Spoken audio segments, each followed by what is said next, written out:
तो अपन मीथेन के बारे में बात कर रहे थे। पृथ्वी पर सर्वप्रथम पैदा होने वाला कार्बनिक पदार्थ मीथेन और हाइड्रोजन साइनाइड। मीथेन से क्या क्या सवाल आ सकते हैं, आते हैं, आपको पता भी है। आइए देखते हैं।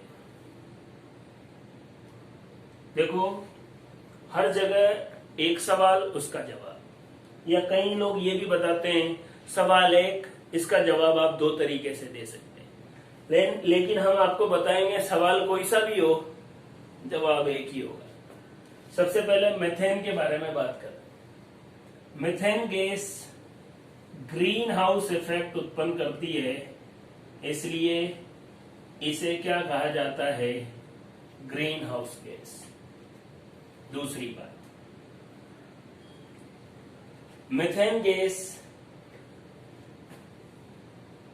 एक तरीके का एल्केन है, और एल्केन का सामान्य सूत्र CnH2n+2। कई बार बच्चे इसको याद रखते हैं और बोर्ड मास नियम में प्रॉब्लम कर देते हैं, तो कुछ और ही आंसर आता है। मैं तो ऐसे बताता हूं, जितने कार्बन हो हाइड्रोजन उसका डबल करके 2 जोड़ दो। कार्बन कितना है? 1। हाइड्रोजन 1 का डबल 2, 2 में 2 जोड़ दिए तो 4। तो मीथेन एक प्रकार का क्या है? एल्केन है। अगली बात, गोबर गैस, या जब बायोगैस के रूप में या गोबर गैस में भी मीथेन का लगभग 75% उसमें मीथेन ही होती है, और इसी को अपन बायोगैस भी कहते हैं।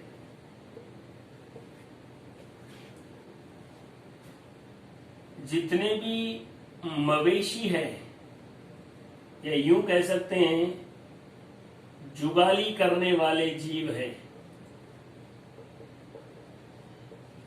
और इनको अपनी भाषा में अपन रूमिनेंट्स भी कहते हैं।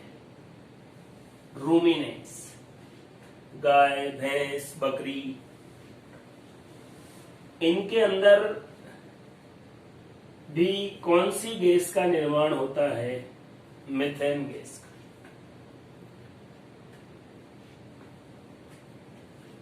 एक और बात सुन लो, दलदल वाले इलाके हैं, उस दलदल में भी बैक्टीरिया के द्वारा कौन सी गैस का निर्माण होता है? मीथेन गैस का। गोबर गैस कौन है? मीथेन क्या है? एल्केन। ग्रीन हाउस गैस भी कह सकते हैं। जुगाली करने वाले जीवों या रूमिनेंट्स के आमाशय में भी कौन सी गैस बनती है? मीथेन। दलदल के अंदर भी कौन सी गैस पाई जाती है? मीथेन गैस पाई जाती है। इसी मीथेन गैस को नेचुरल गैस भी कहते हैं। नेचुरल गैस बोले तो प्राकृतिक गैस।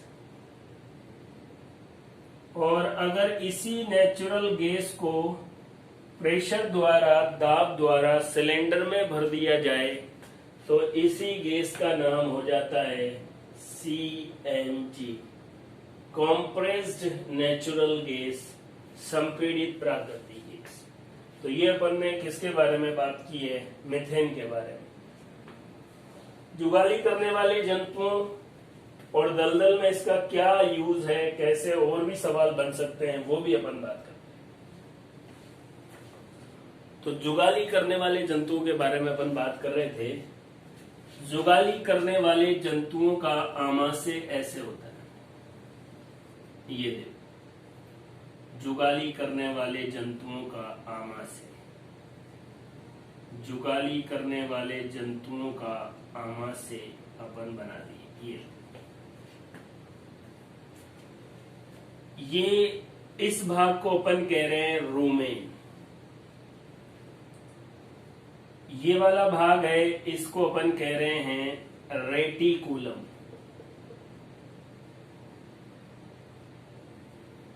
ये वाला भाग है, इसको कह रहे हैं ओमेजम। और ये वाला भाग है जिसको अपन कह रहे हैं एबोमेजम।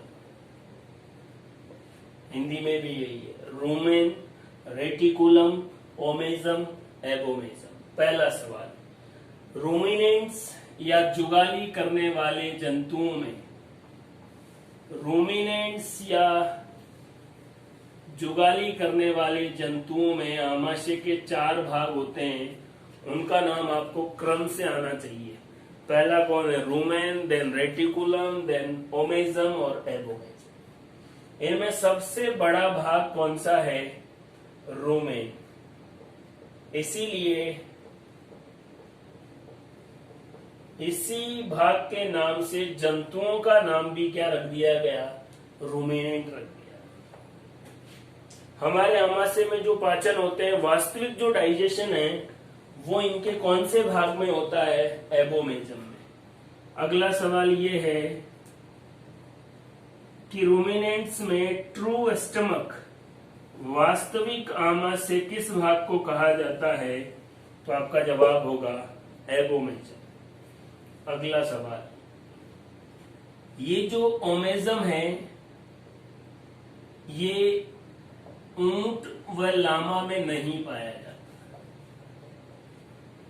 इसका मतलब अगला सवाल ये हो गया कि ऊंट और लामा में 3 ही पार्ट पाए जाएंगे।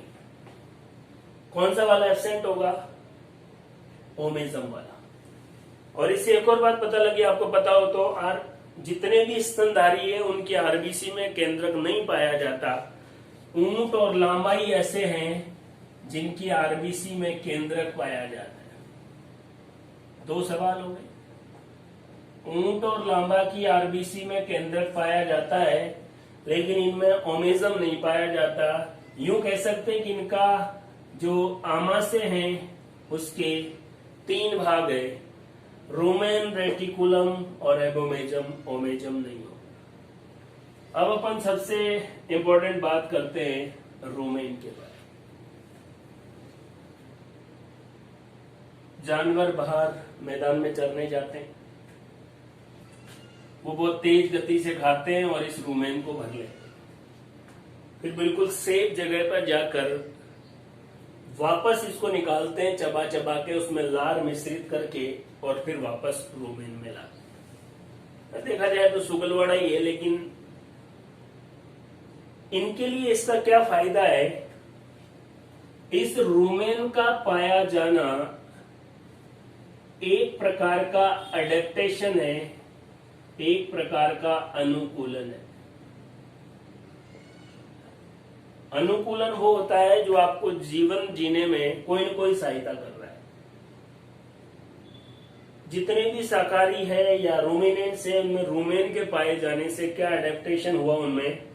उनमें ये फायदा हुआ कि इनको मांसाहारियों से बचने का स्कोप मिल गया। मांसाहारियों से बचने के लिए या मांसाहारियों से बचाव के लिए ही इसका महत्वपूर्ण यूज है। क्या सपोज करो हिरन चरने गया, खाना चबा चबा के खाना चाहिए, अगर उसने भी सोचा तो उसको पूरा पेट भरने में सारा दिन लगेगा, और जितने ज्यादा टाइम तक वो बाहर रहेगा उतना ही शेर से खतरा है। इसीलिए जितने भी शाकाहारी जीव है ये फटाफट चरने जाते हैं, पूरा अपना थैला भरा और वापस अपनी सेफ जगह पर आकर और फिर क्या करते हैं? रीगुर्जिटेट या जुगाली करते हैं और लार मिश्रित करके। तो रूमेन का पाया जाना एक प्रकार का अनुकूलन है जिससे मांसाहारियों से बचाव। इसी रूमेन में बैक्टीरिया भी पाए जाते हैं। याद करो बैक्टीरिया, ये देखिए बैक्टीरिया।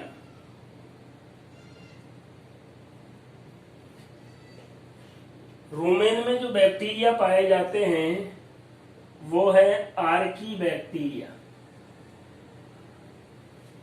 बैक्टीरिया मैंने आपको बताया था, और बैक्टीरियोलॉजी के जनक ल्यूवेनॉक, 2 प्रकार के आर्की बैक्टीरिया और यू बैक्टीरिया।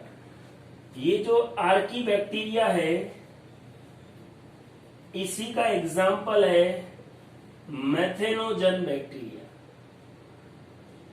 और नाम से ही पता लग रहा है ये मेथेनोजन बैक्टीरिया क्या बनाएंगे? Methane gas. और ये किसमें पाए जाते हैं? रूमेन में। याद रखें, बैक्टीरिया की कोशिका भित्ति पेप्टिडोग्लाइकेन की बनी है, लेकिन आर्की बैक्टीरिया की कोशिका भित्ति प्रोटीन की बनी होती है। आर्की बैक्टीरिया की कोशिका भित्ति किसकी बनी होती है? प्रोटीन की। एग्जाम्पल कौन है? मेथेनोजन। क्या बनाते हैं? मेथेन। किसमें पाए जाते हैं? रूमेन में। किसका सबसे बड़ा भाग है? मवेशियों का या रूमिनेंट्स का।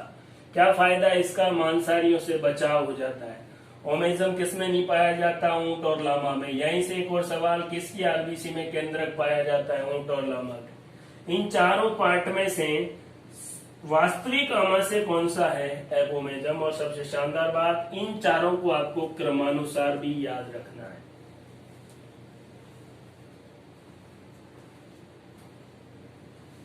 एक पॉइंट और बना लेते हैं।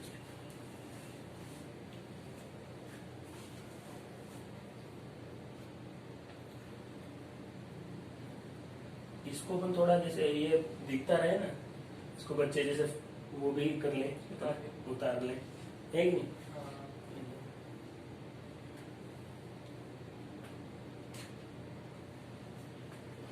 जब आप एक बार पूरा वीडियो देख लें तो जैसे ही पूरा बोर्ड भर जाता है तो थोड़ा टाइम मिलता है, आप उसका स्क्रीनशॉट ले लें ताकि आपको बार बार वीडियो देखने की जरूरत नहीं पड़े।